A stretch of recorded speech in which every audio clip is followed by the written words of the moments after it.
If you've recently lost someone and now feel unworthy of love, or feeling disconnected from the people in your life, then this video is for you. Stay with me as I share a short story, Prem and the Locked Door, about what happens when we stop hiding the parts of ourselves that we despise. And by the end of this video, you'll see how the very thing that you've rejected can actually become the key to enjoying deeper connection. We'll also work with a specific mantra, Viśvāsa Karuṇā, meaning trusting compassion. And this is to help soften the self-rejection that can block intimacy. Hi, my name is David William. I'm a reflector and founder of the Aligned Living Collective. I've spent the last decade exploring classical yogic teachings and studying modern therapeutic methodologies to overcome my own grief, including the loss of a pregnancy. So if you're struggling with self-doubt and are wanting to feel chosen, then this story is for you. Prem and the Locked Door. Viśvāsa Karuṇā. Trusting compassion.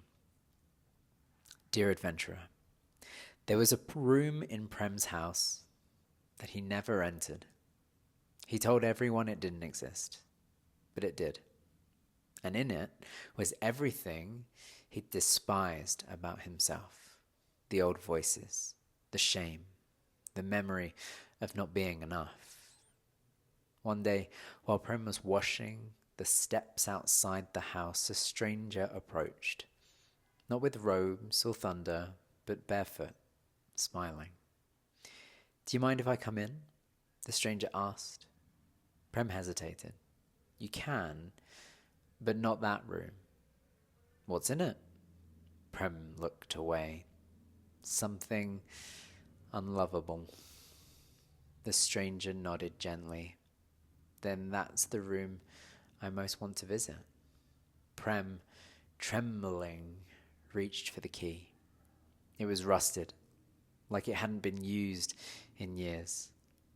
As the door creaked open, light flooded in, and something impossible happened. The thing Prem hated most transformed. It became a gift. Not a curse, not a flaw, but a key to compassion, a boat to belonging. Viśvāsa Karuṇā, the stranger whispered, trusting compassion. That's all I ask. And for the first time, Prem said yes without knowing the destination. Viśvāsa Karuṇā, trusting compassion. Hridaya Prema. Trusting compassion.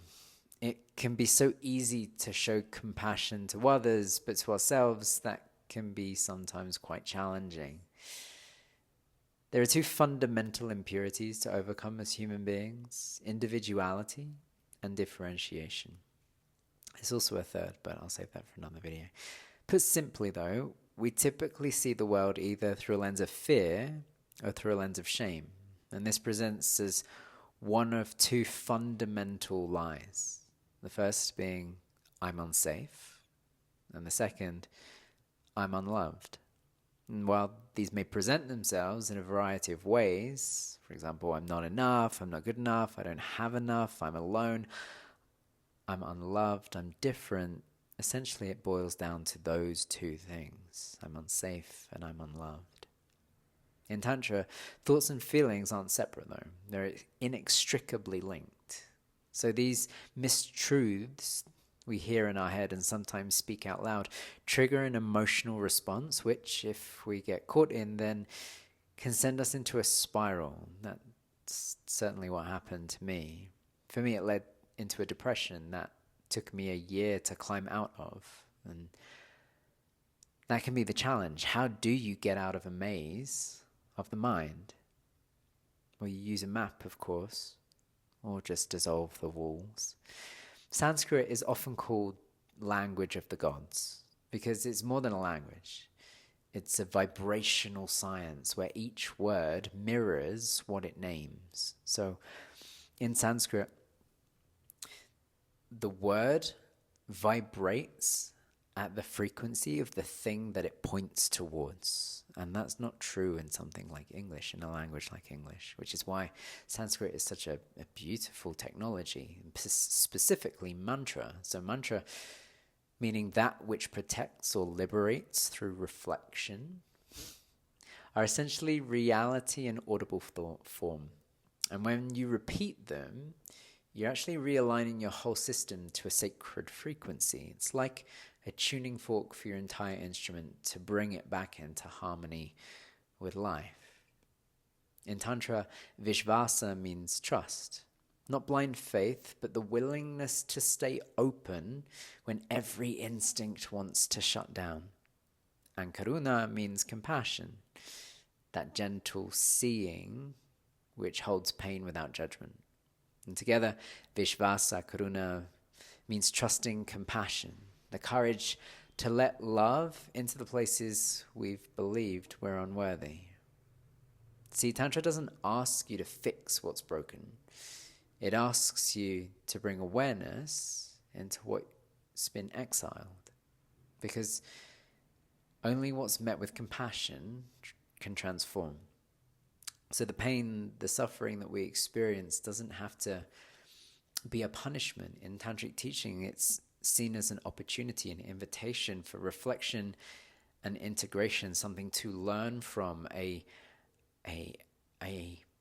indication that at some level, somewhere within us, there is a misalignment. We're out of alignment with the divine flow of reality. All suffering is said to be the product of the mind, the ignorance to the truth of what is. And when we can find out the mistruth that we've been believing and rewrite it, it allows us to realign with life, to liberate us from our suffering, and to enjoy the pleasure of life again. So let's feel into it together for a moment. And if it feels safe to close your eyes, an invitation to do so, to place a hand over the chest and to breathe in through the nose and to softly exhale. And as you do this again, reciting Viśvāsa Karuṇā, trusting compassion. Viśvāsa Karuṇā. Again, breathing in and exhaling Viśvāsa Karuṇā. Letting the sound wash through the body. Notice how it feels when compassion replaces the need to fix.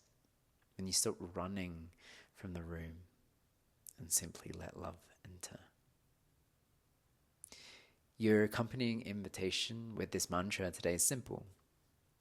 To write a couple of sentences, maybe paragraphs, maybe even an entire letter to the part of you that you've kept hidden. The part you think disqualifies you from love or from leadership. To read it aloud, to really hear yourself say the words, maybe even record them and play it back to you so that you can really take on board what it is that you've written down, to actually hear it rather than recite it or just read it. Read it aloud as if you were speaking to a dear friend. And notice the words that you say to yourself. Would you say them to someone else? And whatever you share is okay. It's an opportunity to exercise it, to get it out, to express it so that it's no longer stuck inside. See, in Tantric teaching, everything is energy, vibration, and energy that doesn't get expressed can get stuck in the body, can solidify and create dis-ease. By using this mantric technology, as well as writing and speaking, we get to cleanse, get to purify our being, our vessel, so that energy can flow through us without getting stuck. We hold these scars of the past, these anthology of scars, and they inhibit how we flow through life. And when we can massage out those mental emotional knots, when we can smooth over those scars, those samskaras in Sanskrit, it allows us to move more freely through life. As a massage therapist, I've seen and felt the knots that we hold in the body, and these are the scars that we create because of the mental emotional impressions that have led to them, those actions that we take as a result, which create scars in the body. And the mind and the energetic channels, the nadis, are the same. The opportunity to massage them out, smooth over those knots, and allow prana, energy, life force, to flow through us more fluidly. And then once you've finished reading your letter, recite the mantra, Viśvāsa Karuṇā. Start to feel what Prem felt, that the thing you thought was your weakness is actually life's invitation to the doorway to your devotion. If this story touched something real in you, you don't want to keep walking alone, an invitation to write something in the comments, whatever it is that you're dealing or processing with, who you've lost, an invitation to celebrate them. Like something you loved about the person that you've lost, and what you love about yourself through the eyes of that person. It's said grief can be love persevering. I disagree that grief has to be solely sadness. It gets to be celebration. A celebration of the love that we enjoyed with the person or persons that we lost. Even if